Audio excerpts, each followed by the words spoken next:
EcoFoot includes buttonhole and centered itself and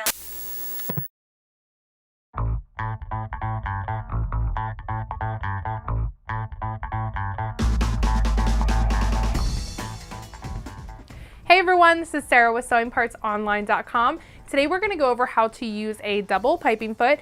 This is really great for home deck projects or anything that you want a more tailored look to. It comes with instructions on the back, but I'm going to show you how to do the steps. So we're going to install it and just start sewing. So this is our double piping foot. It can also be called a double cording foot or a double welting foot. The cool thing about this is it has the two kind of tunnels, I guess, guides in the back that will guide your piping through the machine very evenly and create a nice neat look. On the front, the center is the needle hole. So you want to use your center needle position. And up here is the snap-on bar because it is a snap-on foot. So go ahead and take off the foot that you already have on. Slide this one underneath. And snap it right on and you'll be ready to sew. Oops, there we go. There we go. So this is an example of some double piping. This is each 1/4 of an inch, but you can also do 3/16 or 1/8 of an inch with this foot. So what you're gonna need is some bias tape, either homemade or store-bought, and 2 pieces of cording. This is just some rope that I had laying around. It's just as good as any cording that you buy from the store. So now we're going to get started. You can insert this in 2 ways. You can fold it over, hot dog style, and insert both at a time, kind of like this. You just want to make sure that they're lined up in those grooves. Or you can do one at a time, which is what I like. It just works better for my brain if I do one at a time.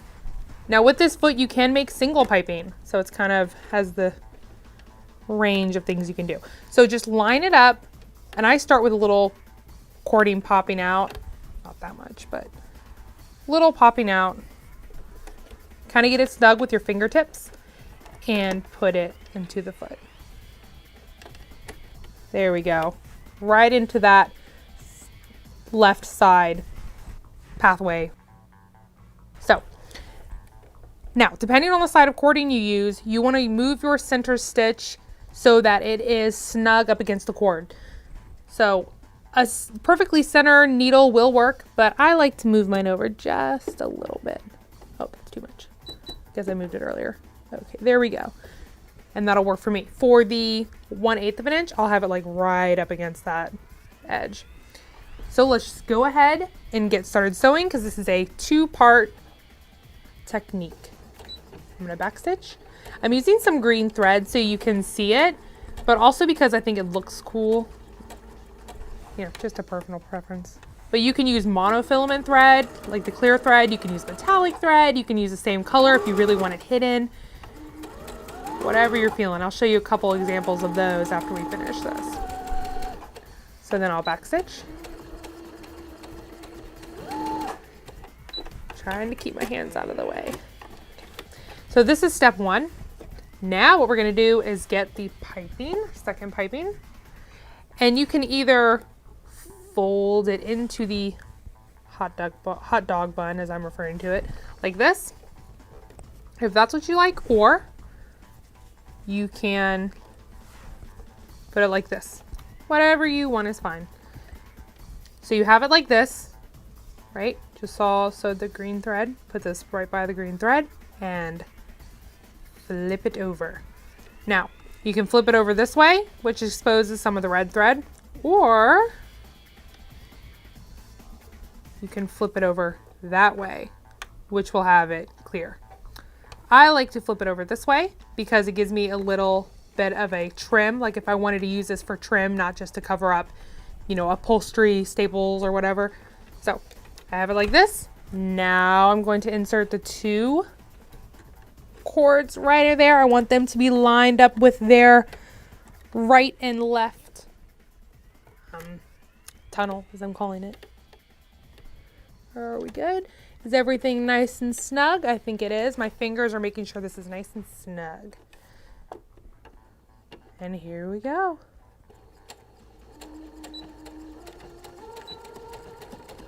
Like I said, if you really want the thread hidden, just use the same color thread as your fabric. If you have really busy print, use some clear. If it's busy and dark, use some smoky thread. If it's clear and light, or if it's busy and light, use the completely clear monofilament thread. And use the appropriate needle as your fabric.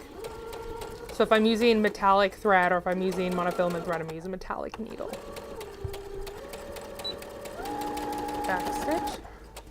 And let's take a look. And here we go, a little double piping.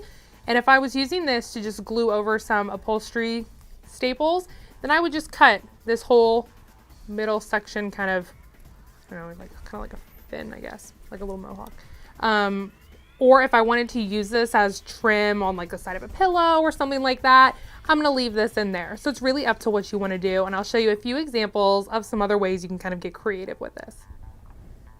So like I was showing you before, this is double piping with red thread. So it's same color as the fabric. And then we've cut off the back trim so that this would be great for gluing onto something or maybe just sewing onto something down this line. Another thing you can do, this is with monofilament thread. Also very hard to see. You can push them together and really hide it. Now, if you don't want to hide it and if you want to be intentional and decorative, give it a little bit more interest, a little bit more fun, like say this is for like a Christmas table runner or something like that. You know, adding in that decorative thread, give it a nice sheen, maybe go over it a couple times to really give it that thick look. Or you could hand stitch in some yarn or something like that, but it gives it a nice dimension and a little bit, you know, a little bit extra something. And then over here, this is with like the black thread, and I really like the way this one looks. I think it's very cool, very neat. And then with metallic thread in the middle. Very fun. Catches the light really well. It's just enough. So if that's what you're interested in, and you can, like I said, cut off the back or leave it on, whatever you want to do. To purchase your double piping foot, visit us online at sewingpartsonline.com, on Google Plus, or on Facebook at facebook.com/sewingpartsonline.